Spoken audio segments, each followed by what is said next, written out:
Hi, welcome to Relish Books. Today I'm talking about Harry Potter Book 2, Chamber of Secrets, particularly in this special illustrated edition by Mina Lima, which, as someone pointed out to me in the comments, they are discontinued after Book 3.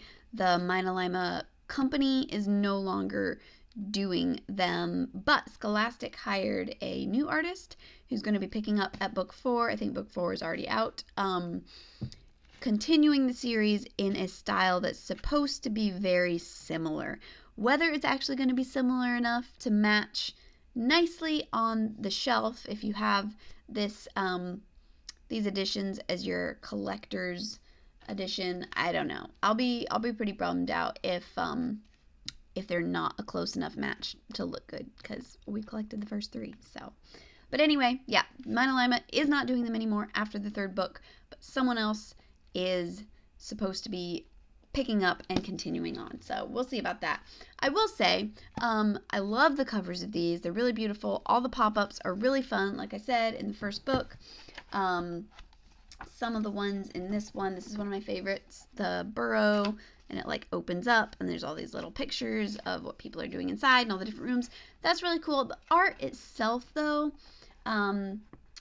it's made to look very fun, very bright and colorful and magic-y, that fits the stories good. But the art itself, if you look at it, if it's just like pictures of people, it's not that great, really. Like, if you look this, it's kind of garish, kind of cartoony. So it works, but it's not like the art itself is amazing. It's more about there being so many illustrations, all the pop-ups, and all that. So maybe the next artist will actually be better. You never know. That would be nice. So the Chamber of Secrets, Book 2, I think is kind of an underrated one in the series. I like all the books, but as I said before, the first 3 are really the most fun, and they're kind of my favorites because, yeah, they're the beginnings. And books 1, 2, and 3, and then the first part of book 4 are still the more like lighthearted stuff before things get much darker and the characters really start to grow up by book 5, I feel like. Chamber of Secrets, I think I like so much because again, it still focuses a lot on just Harry's friendships that he's building, especially with Ron. I love in this one that he goes to the Burrow for the first time. Those chapters are some of the most fun in the entire series, I think, and are really important, just going on from for Harry's relationship with Ron's whole family, because Ron is his best friend, but the whole Weasley family is kind of like his adopted family almost, who take him in and all that. Just the chapters where she takes the time to just write about him having fun times, just good times with his friends, where they're denoming the garden, and then they're traveling by Floo powder. All these things are just a lot of fun and enjoyable. So yeah, the book just has a really fun whole opening with the rescue from the Dursleys in the flying car, and then going to Hogwarts in the flying car. You get introduced to the Whomping Willow. There's a lot of setup in this book for book 3. There's always a lot of setup going on, but things that happen in this book really tie directly into the happenings of book 3, and in ways that are not obvious at the time, which, as I mentioned in my other video, I think that's something that I really like about Harry Potter. In so many books, the foreshadowings are clearly foreshadowings, and a lot of her setup, a lot of her groundwork is so smooth and so plausible. It doesn't feel like it's there and you're like, oh, this thing must be something that ties in later because we don't really know why it's here. But it all just works in the story, and then it comes back around so naturally. I think that's what's one of the many things that's so impressive about the series. Another thing that is great about this book, that's great in an annoying way, in a sense, is Gilderoy Lockhart. He is a really wonderfully terrible character. So annoying, so over the top, just, really awful. In the movie, he's pretty much just funny. Like, I think he's just really funny. He's toned down a lot, which is saying something, but he's toned down a lot from the book. In the book, he's just maddening, and I think he's kind of a forgotten character in, you know, when people talk about like horrible characters or, you know, villains from Harry Potter.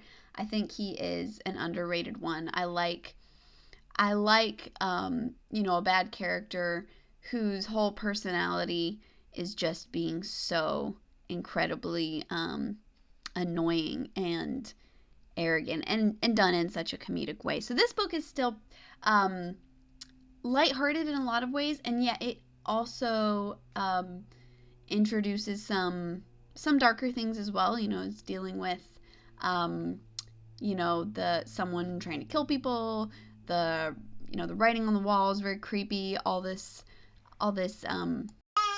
so I will say I love this one, and I think it's, you know, it's a lot of fun. The plot is really well executed, like all the books, and I just really enjoy the first ones.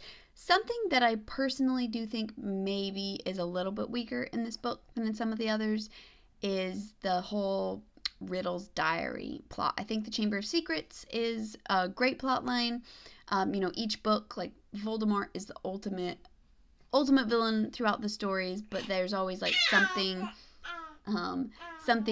immediate going on, you know, some present mystery in each book. And the whole Chamber of Secrets and the Heir of Slytherin is a really great plot line.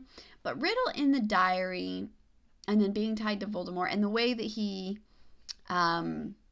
is able to use the diary, the way that he's in the diary, it works, but it's, to me, it's a little bit harder to accept. That magic is a little bit harder to accept. It feels a little less, for some reason, it just feels a little less real to me than most of the other magic that happens in the books. It's kind of like, because, you know, the Horcrux is later. It's like, yes, he's putting pieces of himself into these things, but the Riddle in the diary is like this whole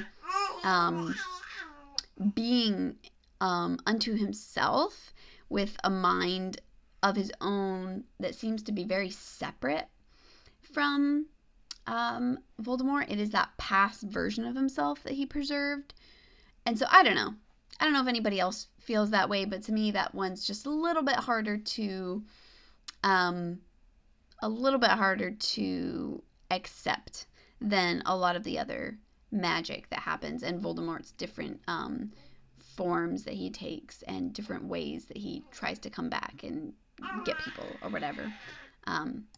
But overall, I love this book. It's one of the most fun to read. Even though, you know, Lockhart, very annoying. Dobby, very annoying in this book. I like Dobby as a character, but he is rough to take at times, especially in the one where he's introduced. So frustrating. And, you know, everyone's being horrible.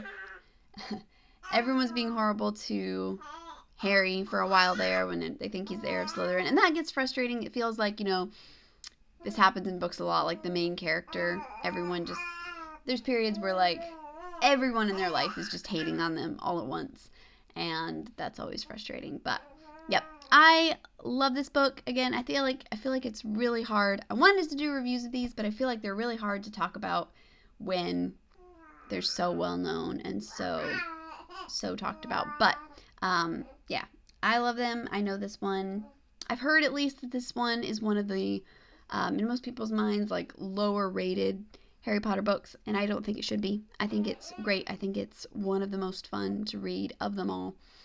So, yep, those are my thoughts on the Chamber of Secrets. Thanks for watching. I'll see you next time. Bye.